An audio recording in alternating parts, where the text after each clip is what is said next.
सत श्रीकाल दोस्तों, मैं स्नेहा द वीज़ा ऑफिक तो एक बार फिर हाजिर हुई हाँ स्टडी वीज़ा दिया लेटेस्ट अपडेट्स लैके। सो अज आप गल करांगे कि हुण कैनेडा दा मे या जून इनटेक, क्योंकि डिपेंड करता है कि तुसी केड़ा कोर्स तुहाडा किस इनटेक दे विच अवेलेबल है। सो वो एक राइट टाइम है हुण फाइल्स लाने दा। उहदा रीजन की है क्योंकि देखो जनवरी इनटेक दियां जिहड़ियां फाइल्स अगस्त सितंबर च भी लगियां सी, उहनां दे स्टिल रिजल्ट्स नहीं आए, उहनां नूं हुण डेफरमेंट फेस करनी होएगी।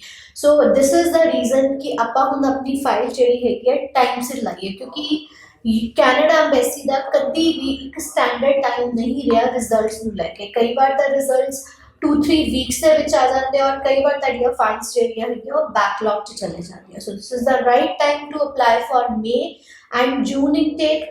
एंड मोर ओवर जिन्हां दी ऑफर लेटर्स आ गई वो अपनी फाइल लॉन्च करन, क्योंकि हुण जिहड़ी फाइल हैगी है वो SDS दे विच नहीं लगनी, जनरल कैटेगरी दे विच फाइल लगनी है। सो नंबर ऑफ फाइल्स वध जानी है। उहदा रीजन की है कि हुण जिहड़ा मे और जून इनटेक दे विच काफ़ी यूनिवर्सिटीज़ इदां दी जिहड़ियां तुहानूं लो कॉस्ट दे मीनस कुछ फीस डिपॉजिट करवा के LOA दे रहीआं वा।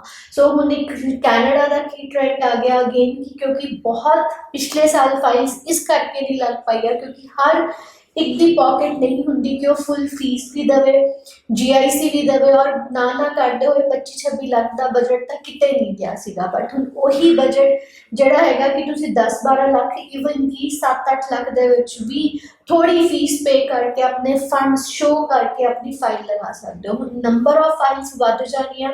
सो हो सकता आने वाले टाइम के विच रिजल्ट्स होर भी लेट आन, क्योंकि जो STS च फाइल्स लगदियां सी तां नंबर ऑफ फाइल्स घट हुंदियां सीगियां। सो मोर डिटेलली चैनल ते बने रहो। जिन्हां ने मे और जून इनटेक अप्लाई करना असैसमेंट लई कॉल कर सकते हो तो वीज़ा ऑफिस 90 410 90 410 ते। Thank you.